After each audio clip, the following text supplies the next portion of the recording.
दोस्तों रात के 10 बज चुके हैं और मैं हूं आप सभी का अपना शावेज़ मलिक और हाज़िर हूं मैं आप लोगों के सामने एक और क्राइम की कहानी को लेके। दोस्तों आज की जो कहानी है, कहीं ना कहीं जब आप लोग ये कहानी को सुनेंगे तो आप लोग ये सोचेंगे कि बच्चे सबसे ज़्यादा सुरक्षित घर के अंदर होते हैं। उसके बाद बच्चे अगर कहीं बाहर जाते हैं तो अपने स्कूल में जाते हैं, तो स्कूल में तो उनकी सुरक्षा बड़ी रहती है। लेकिन दोस्तों आज की जो कहानी है ये बिल्कुल उलट है। इस कहानी के अंदर एक लड़का जब स्कूल जाना शुरू करता है, मात्र 14 साल की उसकी उम्र होती है, लेकिन उस लड़के के साथ में स्कूल के अंदर जो होता है, यकीनन जब आप लोग इसकी पूरी कहानी सुनेंगे, परत दर परत, पॉइंट टू पॉइंट, पूरी हकीकत मैं आप लोग को बताऊंगा। बस आप लोग वीडियो में अंत तक बने रहें।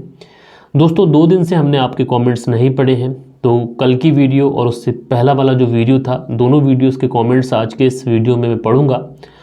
और आप लोग अगर कोई कमेंट्स करना चाहते हैं तो आज के इस वीडियो पे हमारे कमेंट्स कर दीजिए, और आप लोग के जो भी कमेंट्स रहेंगे ये कल के दिन मैं अपने व्यूवर्स के साथ में शेयर करूंगा। गाइस आप लोग ज़्यादा से ज़्यादा ये कोशिश करा करें कि आप लोग जो भी कमेंट्स करा करें वो हमारी लेटेस्ट वीडियो पे करा करें, यानी कि जो रिसेंटली में वीडियो अपलोड होती है उसके ऊपर कमेंट्स अगर करा करेंगे तो आपके जो कमेंट्स हैं कभी भी मिस नहीं होंगे। भले ही 1-2 दिन अगर कभी कभी ऐसा होता है कि स्टोरी बहुत लंबी हो जाती है तो मैं कमेंट्स नहीं पढ़ पाता, इसलिए मैं आपको बता देता हूँ कि आज के जो कमेंट्स हैं मैं कल पढ़ूंगा। तो दोनों ही दिन के कमेंट्स आज के दिन पढ़ूंगा। तो चलते हैं दोस्तों, सीधा कहानी को शुरू करते हैं। दोस्तों आज की जो कहानी मैं आप लोग को सुनाने जा रहा हूँ ये कहानी है अमेरिका से। अमेरिका का एक शहर पड़ता है फ्लोरिडा, और यहीं पर एक परिवार रहता है। इस परिवार के अंदर एक बच्चा है जिसका नाम डेविड है, और डेविड की उम्र 13 से 14 साल के आसपास, कक्षा 10 का ये छात्र था। और आज ये अपने स्कूल जाने की तैयारी कर रहा था, यानी ये नहा रहा था कि उसी समय इसका फ़ोन बजता है। फ़ोन पर लगातार मैसेजेस आ रहे थे, लेकिन इसका जो फ़ोन जहाँ पे रखा हुआ था वहीं पर इसके पिता टीवी देख रहे थे। वो टीवी में न्यूज़ सुन रहे थे, और इसी बीच में डेविड के फ़ोन पर लगातार मैसेजेस आ रहे थे, कॉल आ रही थी। अब दोस्तों जब लगातार फ़ोन बज रहा था, लगातार उस पर मैसेजेस आ रहे थे, डेविड नहा रहा था। अब जैसे ही डेविड के फ़ोन पर मैसेज आता है तो डेविड के जो पिता, जो बराबर में बैठकर न्यूज़ चैनल देख रहे थे, वो बार बार उसके फ़ोन को तरफ को देखते हैं। फिर वो सोचते हैं कि क्यों ना एक बार फ़ोन को चेक कर लिया जाए, आखिर कौन है जो इतना परेशान है, कहीं ऐसा तो नहीं कोई स्कूल से कोई इंपॉर्टेंट मैसेज या फिर कुछ और। तो आखिरकार पिता ये सोचते हैं कि फ़ोन को चेक किया जाए। उसके बाद जैसे ही वो फ़ोन उठाते हैं और उस फ़ोन को देखते हैं तो उसमें कुछ वीडियोज़ आए पड़े थे। अब डेविड के पिता जैसे ही उन वीडियोज़ को ओपन करते हैं, उन वीडियोज़ को प्ले करते हैं, उनके तो मानो 440 वोल्ट का करंट लग जाता है। और वो देखते क्या है कि उन वीडियोस के अंदर डेविड जो है वो आपत्तिजनक हालत में है, किसी महिला के साथ में।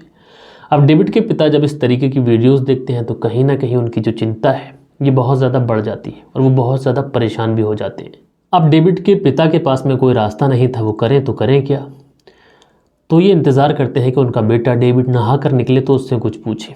और उसके बाद में जो डेविड है आखिरकार ये भी नहा कर आ जाता है।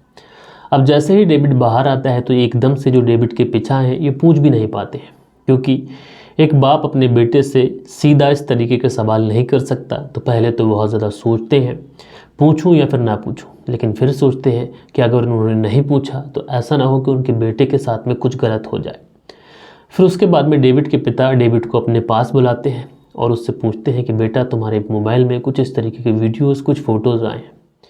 अब जैसे ही फ़ोटोज़ और वीडियोस की बात आती है, डेविड जो है अपने पिता के गले लग जाता है, और गले लगने के बाद में फपक फपक के रोने लगता है। और डेविड जैसे ही अपने पिता के साथ में फपक फपक कर रो रहा था तो उसके पिता जो है वो डेविड को दिलासा देते हुए कहते हैं कि बेटा क्या बात है, मुझे पूरी बात बताओ। तो डेविड अपने पिता से सिर्फ यही कहता है कि पिताजी मुझे बचा लो। तो उसके पिता डेविड को दिलासा देते हुए कहते हैं कि बेटा कुछ नहीं होगा, तुम बात तो बताओ।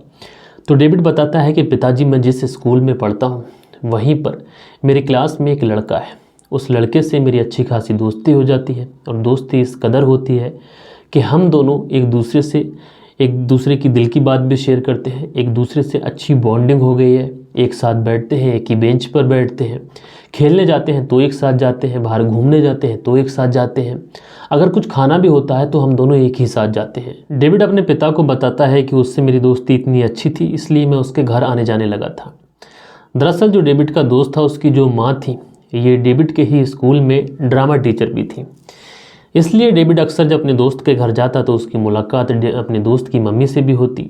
जो कि उसके दोस्त की माँ भी थी और साथ के साथ उसके स्कूल में ड्रामा टीचर भी थी, इसलिए ये पहले से उन्हें जानता भी था। अब जब डेविड लगातार उनके घर जाने लगा तो एक दिन ऐसा होता है कि डेविड जब उस घर में जाता है तो उसका दोस्त होता नहीं है। तो उस समय जो डेविड की माँ है, डेविड की जो टीचर है, वो डेविड को एक गिफ्ट देती है और जैसे ही वो गिफ्ट देती है तो डेविड उस गिफ्ट को लेने से मना करता है। लेकिन वो जो उस डेविड की दोस्त की माँ थी वो उससे कहती है कि ये गिफ्ट तो तुम्हें लेना पड़ेगा क्योंकि मैं तुम्हारी ड्रामा टीचर भी हूँ और तुम्हारे दोस्त की माँ भी हूँ। अब डेविड की दोस्त की माँ यानी उसकी ड्रामा टीचर जब उससे इस तरीके की बात कहती है तो डेविड आखिरकार उस गिफ्ट को रख लेता है। डेविड जो कि 14 से 15 साल जिसकी उम्र थी, 13 से 14 साल, वो समझ नहीं पाता है कि आखिर उसकी माँ चाह क्या रही है, इसलिए डेविड उस गिफ्ट को तो रख लेता है और उसके बाद अपने घर आ जाता है। लेकिन जो डेविड का आना जाना था ये लगातार उसके दोस्त के घर था और इसी बीच में जो उसकी दोस्त की माँ थी यानी डेविड की ड्रामा टीचर, ये लगातार उसको कुछ गिफ्ट देती और डेविड जो है वो अक्सर यही समझता कि उसकी टीचर है इसलिए गिफ्ट देती है। कई बार ऐसा होता है कि कुछ टीचर ऐसे होते हैं जो किसी बच्चे को ज़्यादा पसंद करते हैं।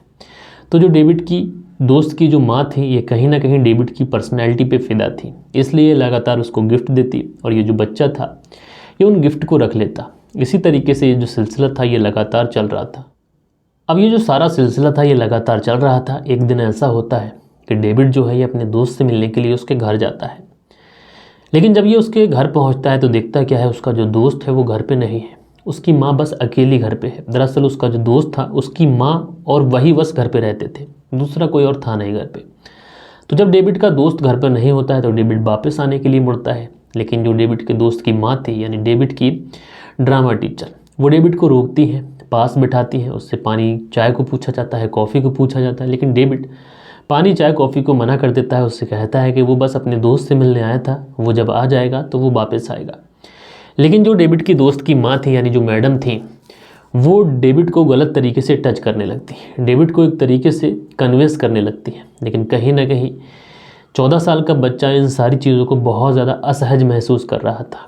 वो इस तरीके से अपने आप को बचाने की कोशिश करता है, लेकिन जो डेविड की दोस्त की माँ थी आखिरकार ये अपने मकसद में कामयाब हो जाती है। ये एक मोबाइल को एक स्टैंड पे लगाती है और पूरा वीडियो शूट करती है। उसके साथ जो भी करती है ये उसके साथ उस बच्चे के साथ में वो करती है जो इसे बिल्कुल भी नहीं करने चाहिए था। उसके साथ अपनी भूख मिटाने के बाद में ये महिला डेविड से कहती है कि तुम्हारी वीडियो मैंने बना ली है और अगर तुमने अपने दोस्त या फिर घर परिवार में या फिर किसी और से इस बारे में जिक्र भी किया, किसी से इस बारे में बताया भी, तो तुम्हारी जो वीडियो है ये मैं सोशल मीडिया पे वायरल कर दूंगी। यानी एक तरीके से वो डेविड को डराती है, धमकाती है। अब दोस्तों उसके बाद में डेविड घर तो आ जाता है, लेकिन कहीं ना कहीं उसके दिमाग में वो मैडम ही चल रही थी। और जैसे ही थोड़ा सा वक्त गुजरता है, 1-2 दिन गुजरते हैं, वो मैडम फिर से डेविड को कॉल करती है और उसे अपने घर बुलाती है। यानी जब भी उसका बेटा नहीं होता वो डेविड को बुलाती है। चूँकि डेविड जो था वो उसके बेटे का दोस्त था, इसलिए मोहल्ले पड़ोस में किसी को उसके ऊपर शक भी नहीं होता था। इसलिए वो महिला लगातार जो उसके मन में आता वो उस बच्चे के साथ में कर रही थी। लगातार उस बच्चे को कभी कार में उसके साथ शारीरिक संबंध बनाती, कभी घर में बनाती, तो कभी उसे होटल लेके जाती। ये जो सारा सिलसिला था ये चल रहा था, लेकिन कहीं ना कहीं जो डेविड था वो उस महिला से पूरी तरीके से थक चुका था, क्योंकि एक 13 साल का बच्चा और कहाँ एक अधेड़ उम्र की महिला वो उसके साथ में इस तरीके से कर रही थी जैसे किसी अपने हिसाब के व्यक्ति के साथ में कर रही हो। यानी उससे जो चीज़ें पसंद थी वो उस तरीके से करती। तो डेविड भी कहीं ना कहीं बहुत ज़्यादा परेशान रहने लगा था। वो घर में गुमसुम सा रहता, ना तो किसी से ज़्यादा बात करता, ना स्कूल में किसी से ज़्यादा बात करता।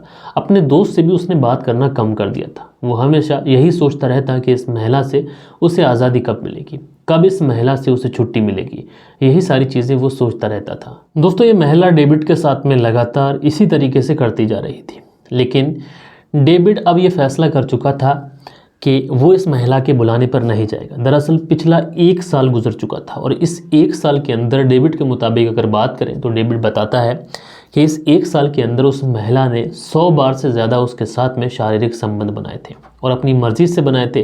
कभी नेचुरल सेक्स बनाती, कभी अननेचुरल सेक्स ही उसके साथ करती थी। इसी तरीके से उस लड़के को परेशान कर रही थी। इसी तरीके से इस लड़के ने फैसला किया था कि वो अब इस महिला के बुलाने पर नहीं जाएगा, चाहे जो भी हो जाए। इसलिए जो महिला थी ये लगातार उसको मैसेज करती, कॉल करती, लेकिन डेविड उसके मैसेजेस का, उसके कॉल्स का कोई जवाब नहीं देता।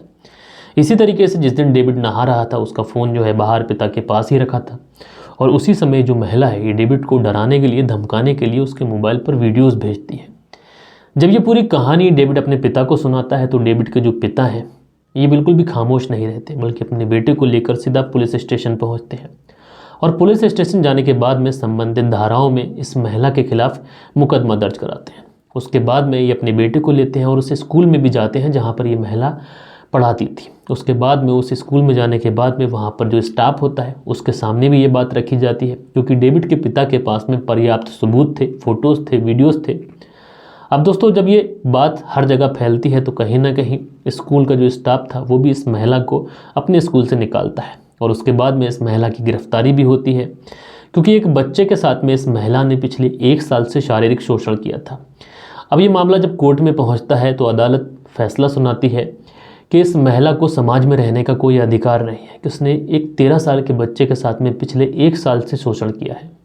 इसलिए इस महिला को 6 साल की सज़ा सुनाई जाती है। दोस्तों ये जो पूरी वारदात थी ये साल 2022 की वारदात थी, जब इस तरीके का कृत्य डेविड के साथ में हुआ। डेविड जो था इन सारी घटनाओं से इतना ज़्यादा सदमे में आ चुका था कि उसको डॉक्टर को भी दिखाया जाता है, और डॉक्टर को इसलिए दिखाया जाता है क्योंकि इतनी कम उम्र में डेविड के साथ में पिछले 1 साल से जब ये सब कुछ चल रहा था तो कहीं ना कहीं उसका जो मानसिक संतुलन था वो बिगड़ चुका था।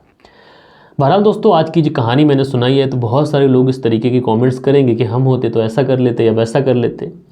दोस्तों अवैध संबंध, गलत तरीका जो होता है वो गलत तरीका होता है, उसके जो अंजाम होते हैं बहुत घातक होते हैं। शायद अंजामों की फिक्र न करते हुए कुछ लोग इस तरीके का कृत्य करते हैं, लेकिन जो अंजाम होते हैं उसके बाद में सारी दुनिया देखती है। बहरहाल दोस्तों आप लोगों को कहानी सुनाने का ये मतलब था कि आपके जो बच्चे हैं, हमारे जो बच्चे हैं, उनका हमें ध्यान रखना चाहिए। बच्चे कहाँ उठते हैं, कहाँ बैठते हैं, कहाँ जाते हैं, ये एटलीस्ट हमें पता होना चाहिए। आप लोग इस कहानी के बारे में क्या कहना चाहते हैं, अपनी राय नीचे कमेंट्स बॉक्स में ज़रूर बताइएगा। और दोस्तों जिन लोगों ने भी कमेंट्स किए थे अब वक्त होता है उन लोगों के कमेंट्स पढ़ने का।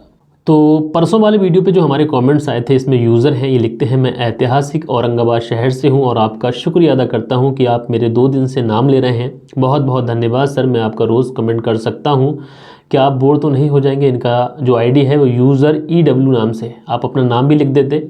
आप डेली हमें कमेंट्स कर सकते हैं, मैं अपने व्यूवर्स से कभी बोर नहीं होता। उसके बाद में AS करके आईडी है और ये लिखते हैं शाबिज़ मलिक जी आपकी कहानी बताने का जो अंदाज़ है ये बहुत ही बढ़िया है। तो भाई AS जी आपका बहुत बहुत धन्यवाद। उसके बाद में अबू जाहिन हैं, ये लिखते हैं कि आप जिस तरीके से कहानी सुनाते हैं, जिस तरीके से प्रेजेंट करते हैं ये बहुत अच्छा है। तो भाई आपका बहुत बहुत धन्यवाद। उसके बाद में @ALM37 करके आईडी है, ये लिखते हैं वेरी शॉकिंग, जिस तरीके से ये न्यूज़ मैंने सुनी मुझे काफ़ी ज़्यादा शौक लगा और आप इस तरीके से कहानियाँ सुनाते रहिए, समाज को जागरूक करते रहिए, तो आपका बहुत बहुत धन्यवाद। उसके बाद में जादू करके आईडी है, इनका नाम शहाबुद्दीन है, ये लिखते हैं भाई आज के टाइम में इंसान ऐसा हैवान बन गया है कि जिस तरीके के वो काम कर रहा है यकीनन ये इंसानियत को शर्मसार करने वाले होते हैं। तो यो भाई गेशा लिखते हैं नाइस स्टोरी सर, तो भाई आपका बहुत बहुत धन्यवाद। फरजाना सिद्दीकी लिखती हैं भाई मैं डेली वेट करती हूँ आपकी स्टोरीज़ का फ्रॉम मुंबई। तो फरजाना जी आपका बहुत बहुत धन्यवाद कि आप हमारी स्टोरी मुंबई से सुनती हैं। उसके बाद में विमल कुमार हैं, ये लिखते हैं you are super reporter but the story was so sad. तो भाई आपका बहुत बहुत धन्यवाद। उसके बाद में फैशन डिज़ाइनर हैं, ये लिखते हैं भैया मेरी तबीयत ख़राब होने की वजह से स्टोरी नहीं सुन पाए थे, सॉरी भैया आज ये वीडियो सुने हैं, भैया आज से कल तक के सारे वीडियोस हम सुन लेंगे। तो फैशन डिज़ाइनर जी आपका बहुत बहुत धन्यवाद। उसके बाद में जीशान अंसारी हैं, ये लिखते हैं मैं आपकी कहानी डेली सुनता हूँ, कभी सोचा नहीं था कि आप एक दिन मेरे ही कस्बे जहांगीराबाद की ये दर्दनाक भरी कहानी भी सुनाएंगे। तो जीशान अंसारी जी आपका बहुत बहुत धन्यवाद। क्राइम जहाँ भी होता है उसको कवर करना हमारा फ़र्ज़ है। उसके बाद में अरशद अजीम है, लिखते हैं बहुत बहुत अच्छा लगता है कि आपका प्रोग्राम हम देखते हैं। तो भाई आपका बहुत बहुत धन्यवाद। सोनी करके आईडी है, ये लिखते हैं सर मेरा नाम प्रदीप सोनी दिल्ली से है और सर मैं आपकी कहानी सुनने का जो अंदाज़ है सुनाने का उसको काफ़ी पसंद करता हूँ और एक तरीके से जो परफेक्ट क्राइम की कहानी होती है वो आप सुनाते हैं। तो भाई आपका बहुत बहुत धन्यवाद। उसके बाद में HS ब्लॉग हैं, ये लिखते हैं किसी सोशल मीडिया प्लेटफॉर्म जैसे फेसबुक, यूट्यूब, इंस्टाग्राम सेलिब्रिटी की क्राइम स्टोरी पर बताओ, मैं काफ़ी टाइम से आपकी स्टोरी सुन रहा हूँ। तो कल के दिन मैंने एक सेलिब्रिटी पे ही स्टोरी बनाई थी, आप उस स्टोरी को देख लीजिएगा। उसके बाद में यूज़र करके आईडी है, लिखते हैं नाइस भैया आप ऐसे ही सभी को जागरूक करते रहें, मेरा नाम संगीता है और ये लिखते हैं जब मेरे हस्बैंड, जो इनके पति हैं देव कुमार जी, जब मेरे हस्बैंड ठीक नहीं होते हैं तो मैं आपकी हर वीडियो देखती हूँ, तो धन्यवाद। तो दीदी आपका बहुत बहुत धन्यवाद कहना चाहूँगा। उसके बाद में जो ज्ञान सिंह है, ये लिखते हैं सर जी सत श्री अकाल, आज की जो स्टोरी सुनकर मैं हैरान हूँ कि ऐसे लोग भी हैं दुनिया में, बेचारी बच्ची के साथ बहुत गलत हुआ। तो ज्ञान सिंह जी आपका बहुत बहुत धन्यवाद कि आप हमारी कहानी सुनते हैं और डेली कमेंट्स भी करते हैं। उसके बाद में जयपाल जी हैं, ये लिखते हैं मैं आपको हर दिन सुनता हूँ, मेरा नाम ले लो भैया। तो जयपाल जी आपका बहुत बहुत धन्यवाद कि आप हमारी कहानी सुनते हैं। उसके बाद में जीशान अंसारी हैं, लिखते हैं भाई ये केस मेरे कस्बे जहांगीराबाद का है, ये बहुत ही दुखद था पूरे कस्बे के लिए। ये घटना ही ऐसी थी कि जिसने भी इस घटना को सुना था वो हैरान था, परेशान था, इसलिए उस दरिंदे को फांसी की सज़ा भी हुई। उसके बाद में जो फैशन डिज़ाइनर करके ये आईडी है और ये भी कमेंट्स करते हैं। उसके बाद में अनुज गोदारा हैं, ये लिखते हैं सर जी आपका बहुत बहुत शुक्रिया जो आप रोज़ मेरा नाम लेते हैं। तो भाई आपका बहुत बहुत धन्यवाद। सोनी करके आईडी है और ये लिखती हैं ऐसे लोगों को फांसी की सज़ा ही होना चाहिए। उसके बाद में नासिर पठान है, ये लिखते हैं हम आपकी कहानी रोज़ सुनते हैं, तो आपका बहुत बहुत धन्यवाद। उसके बाद में जहा करके आईडी है, ये लिखते हैं हाय सर लो मैं फिर से आ गया है शाहिद कुबैस से, और ये भी डेली कमेंट्स करते हैं, तो शाहिद जी आपका बहुत बहुत धन्यवाद। उसके बाद में सुनील त्यागी हैं, ये लिखते हैं सर मेरे दोनों पति पत्नी, सर हम दोनों पति पत्नी आपकी कहानी सुनते हैं, रेनू सुनील त्यागी बुलंदशहर से, तो दोनों का बहुत बहुत आभारी हूँ, बहुत बहुत धन्यवाद भी कहना चाहता हूँ। उसके बाद में रंजीत सिंह हैं, ये लिखते हैं गुड नाइट सर जी रंजीत आजमवाला, तो भाई आपका बहुत बहुत धन्यवाद। उसके बाद में जीशान अंसारी का कमेंट्स है, ये कहते हैं भाई मेरा नाम ज़रूर लेना, तो जीशान अंसारी जी आपका जो कमेंट्स है उसको मैंने पढ़ भी लिया और आपका नाम भी मैंने अपने व्यूवर्स के साथ में शेयर किया है। शब्बीर हैं, लिखते हैं दुबई से हमारी कहानी सुनते हैं, तो भाई आपका बहुत बहुत धन्यवाद। उसके बाद में यूज़र करके आईडी है, लिखते हैं पति पत्नी का जो रिश्ता है ये प्यार और विश्वास का है, अपनी फैमिली को रिस्पेक्ट करें, संगीता देवी। तो संगीता देवी जी आपका बहुत बहुत धन्यवाद कि आप हमारी स्टोरी सुनते हैं और कमेंट्स भी करते हैं। उसके बाद में नासिर पठान जी हैं, ये पूछ रहे हैं सर आप कैसे हो, तो अभी तो ठीक हूँ फ़िलहाल। उसके बाद में भूप सिंह है, ये लिखते हैं भूप सिंह हनुमानगढ़ राजस्थान से हमारी कहानी सुनते हैं। ये तो परसों वाले वीडियोस के कुछ कमेंट्स हो गए, और अब हम लोग बात कर लेते हैं जो कल के दिन हमारे वीडियोस पे जो भी कमेंट्स थे उनको हम लोग एक बार देख लेते हैं। और कल के दिन जो कमेंट्स आए थे इसमें यूज़र EWD करके है, आज का क्राइम बड़ा दर्दनाक था, और सर मैं ऐतिहासिक शहर औरंगाबाद से बोल रहा हूँ, सर मैंने जो कमेंट्स किया है कल उसका जवाब दीजिए, आज नहीं दिया आपने, मैं इंतज़ार करूँगा। तो भाई ज़रूर, मैं बोला था ना कि स्टोरी थोड़ी सी लंबी हो गई थी इसलिए कमेंट्स नहीं पढ़ पाया था। उसके बाद में शेष मनी यादव हैं, ये लिखते हैं वेरी नाइस, भाई आपका बहुत बहुत धन्यवाद। नासिर पठान लिखते हैं नाइस स्टोरी, आपका बहुत बहुत धन्यवाद। संजू राजपूत हैं, लिखते हैं लड़की की गलती थी, तो संजू राजपूत जी आपका बहुत बहुत धन्यवाद कि आपने कमेंट्स किया। उसके बाद में अनुज गोदारा हैं और ये लिखते हैं नमस्कार सर, आज की कहानी बहुत अच्छी सुनाई, लेकिन कमेंट्स आज आप जो कहानी लंबी हुई उसकी वजह से नहीं पढ़ पाए, इसलिए कल पढ़ लेना। तो आज मैं कमेंट्स पढ़ रहा हूँ, आपका बहुत बहुत धन्यवाद अनुज गोदारा जी। उसके बाद में दिल तक हैं, लिखते हैं today is my wife birthday, Rani Ansari, और इनके जो पति हैं उनका नाम है Younis Ansari, wish to my wife. तो यूसुफ अंसारी जी आपकी जो पत्नी है रानी अंसारी जी, उनको उनके जन्मदिन की हार्दिक बधाई मेरी तरफ से, मेरी फैमिली की तरफ से, मेरे व्यूवर्स की तरफ से। उसके बाद में ब्लैक करके आईडी है, ये लिखते हैं ये कहानी जब हुई थी तब कोलकाता में हंगामा मच गया था, ये कहानी 2007 का है। तो भाई ब्लैक कैट जी आपका बहुत बहुत धन्यवाद कि आपने हमारी कहानी सुनी और कमेंट्स भी किया। उसके बाद में जीशान अंसारी जी हैं, ये लिखते हैं भाई मेरा नाम जीशान अंसारी है, तो जीशान अंसारी जी आपका बहुत बहुत धन्यवाद कि आप हमारी वीडियोस पे कमेंट्स कर रहे हैं। सुबोध कुमार जी हैं जो डेली कमेंट्स करते हैं, अच्छे कमेंट्स करते हैं, रिस्पेक्टेबल कमेंट्स करते हैं। उसके बाद में फैशन डिज़ाइनर ने कमेंट्स किया है। उसके बाद में सुनील त्यागी हैं जो डेली कमेंट्स करते हैं, दोनों पति पत्नी हमारी वीडियोस देखते हैं। तो दोस्तों ये कुछ कमेंट्स थे जो हमारी वीडियोस पे हमारे कुछ व्यूवर्स ने किए थे। बहरहाल अगर आप लोग भी कोई कमेंट्स करना चाहते हैं तो हमारी जो लेटेस्ट वीडियो आज के दिन अपलोड होगी इस पे आप लोग कमेंट्स कर दीजिए। किसी का बर्थडे विश करना चाहते हैं, किसी को किसी की सालगिरह की मुबारकबाद देना चाहते हैं तो आप लोग ज़रूर लिखिएगा। मिलते हैं कल के दिन किसी और क्राइम स्टोरी के साथ में। जब तक के लिए अपना ख्याल रखें, देश का ख्याल रखें, परिवार के रिश्तों की अहमियत को समझें। जय हिंद, जय भारत।